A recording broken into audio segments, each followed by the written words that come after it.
지금 언론에 나와 있는 이 몇 가지 내용만 가지고 이 조국 흑수라는 이 책이 얼마나 허접한지에 대해서 제가 한번 이야기를 해보도록 하겠습니다.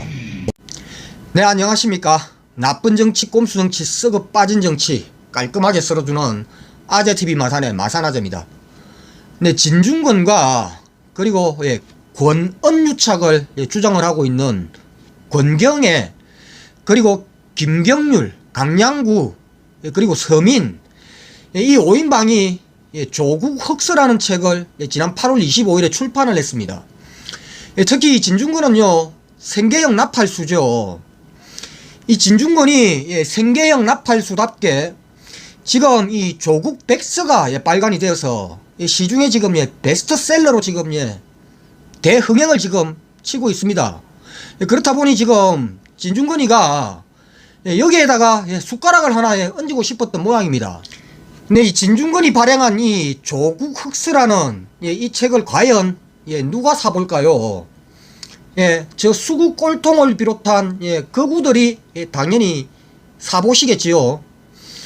아마 진중권은 이걸 노린 것 같습니다. 그러면서 본인의 생계에 뭔가 좀 더 보탬이 되기 위해서, 그리고 조국에게 가지고 있는 이 열등감, 조국한테는 질 수가 없다, 조국이 하는 건 나도 무조건 따라한다, 그러면서 조국 흑수라는 말도 안 되는 이런 책을 낸 것 같습니다. 네, 이런 시잘데기 없는 책을 제가 비싼 돈 주고 사볼 필요는 없을 것 같고, 그런데 방송에서는 한번 다루어야 될 것 같아서 지금 언론에 나와 있는 이 몇 가지 내용만 가지고 이 조국 흑수라는 이 책이 얼마나 허접한지에 대해서 제가 한번 이야기를 해보도록 하겠습니다. 네, 우선 이 책 제목이요, 한 번도 경험해보지 못한 나라입니다. 이 말은요, 저 미통당을 비롯한 저 수구 꼴통, 수구 거구들이 쓰는 말입니다. 이 제목만 보더라도 저들이 누구의 시각으로, 그리고 어떤 이념으로 이 책을 썼는지가 그냥 다른 내용 안 보더라도 한눈에 보입니다. 네, 그리고 집필자 인사말을 이렇게 시작을 합니다. 지난 시절에 이명박, 박근혜 정권과 치열하게 싸웠던 우리는 이제 이 책을 시작으로 현 정부와의 싸움을 시작합니다 라고 했습니다.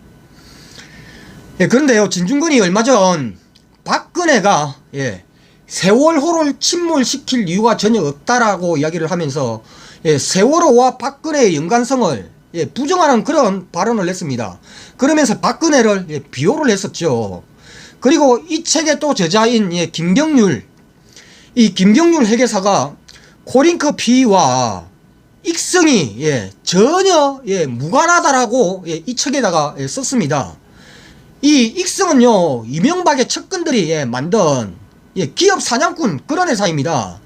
그런 회사를 비호를 하면서 이명박을 또 비호를 했습니다. 저들이요, 이명박과 박근혜와 뭐 싸웠다라고 이야기를 하면서 지금은 이렇게 이명박과 박근혜를 비호하는 그런 내용을 담고 있습니다. 본인들의 정체성 자체를요 부정을 하면서 이 책은 시작을 합니다. 네, 그러면서 제일 먼저 다룬 이야기가 역시 조국 전 장관님 이야기입니다. 문 대통령은 입시와 사모펀드, 가족재산 형성 등의 숱한 의혹이 제기된 조국 교수를 법무부 장관으로 임명함으로써 도덕이라는 최후의 보루마저 무너뜨렸다라고 하면서 김경률 회계사가 코링크 피의는 처음부터 조국의 돈으로 세워진 회사다라고 했습니다. 그리고 코링크 피의가 익성 소유라고 주장하려면은 하다못해 통장 한 줄, 전표 한 장이라도 들고 와서 이야기를 해야 한다라고 하면서 익성의 주인인 이명박을 비호를 했습니다. 네, 코링크 피의는 처음부터 조국의 돈으로 세워진 회사라고 썼습니다. 이 말이 맞습니까? 지난 6월 30일에 있었던 이 조범동의 1차 공판의 판결문을 보면은요, 이 부분이 명확하게 명시가 되어 있습니다. 이 판결문을 한번 보면은요, 이 사건 각 횡령 배임 범행으로 취득한 이득 중 일부가 차익금 변제에 사용되거나 공범에게, 여기서 공범이 누군지 뒤에 나옵니다. 공범에게 기속되는 등 범행 이득 전부가 최종적으로 피고인에게 기속되지 않은 점, 이 사건 횡령 배임 범행 중에는 익성의 이봉직, 익성의 이창권 등 공범과의 범행이 포함되어 있고, 익성의 이봉직, 익성의 이창권을 공범이라고 했습니다. 말 그대로 익성이 조범동과 공범으로 저지른 범죄다라고 조범동 1차 공판 판결문에 정확하게 명시가 되어 있습니다. 그래서 이 판결문의 결론이 어떻게 나느냐면요, 조씨가 정교수와, 여기서 정경심 교수입니다. 정교수와 허위 컨설팅 계약을 체결한 뒤에 수수료 명목으로 코링크 피의자금 1억 5,700여만 원을 횡령한 혐의를 공범으로 볼 수 없다라고 했습니다. 한마디로 정경심이 이 코링크 피 이 사기 사건의 공범이 아니라 익성이 공범이라고 조범동 1차 공판 판결문에 그렇게 나와 있습니다.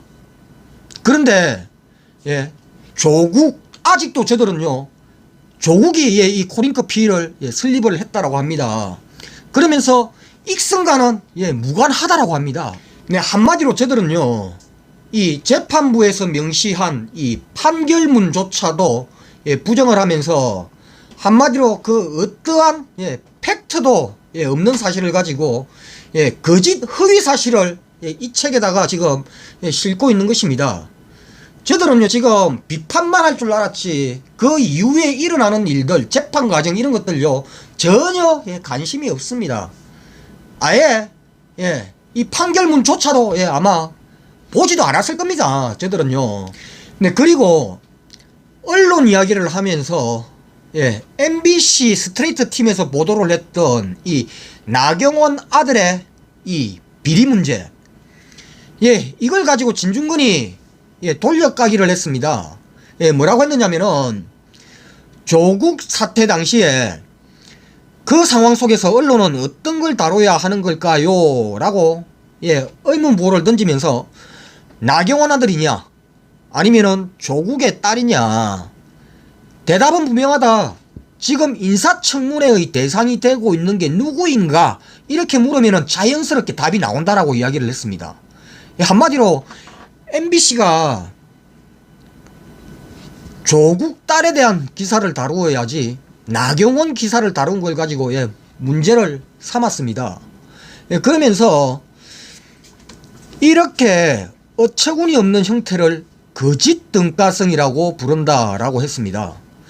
그리고 저널리스트들이 균형을, 진실과 의도적인 중립성을 정확성과 혼동하고 양측을 모두 보여주라는 압박에 굴복한 결과라고 비판을 했습니다.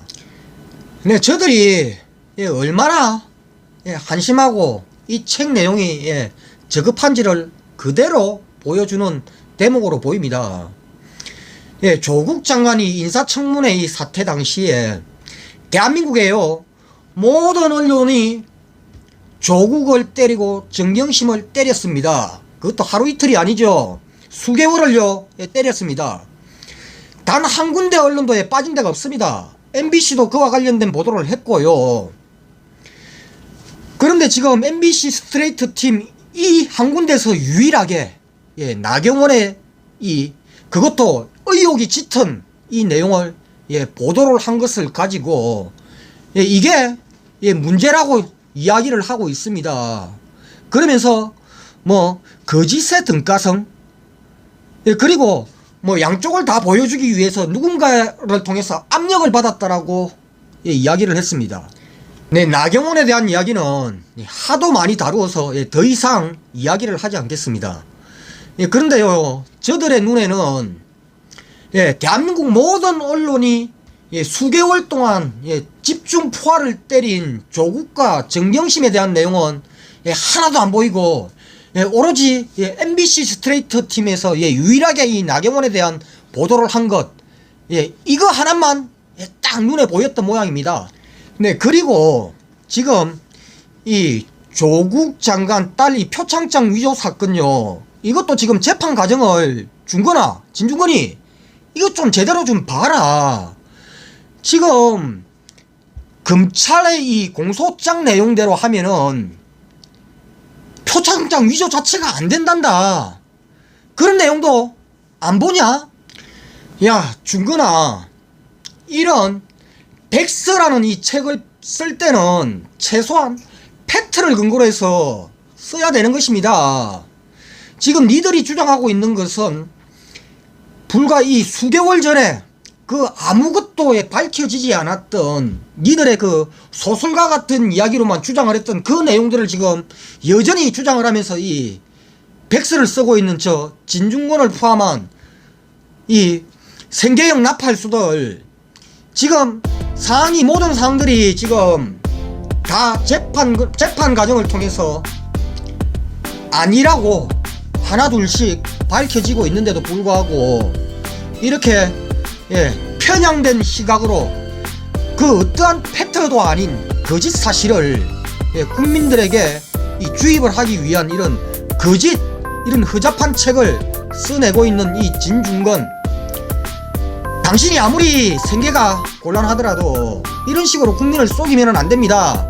진중권씨, 먹고 사는 방법도요 아무리 다양하지만은 예, 도의가 있는 겁니다. 먼저 인간부터 내십시오.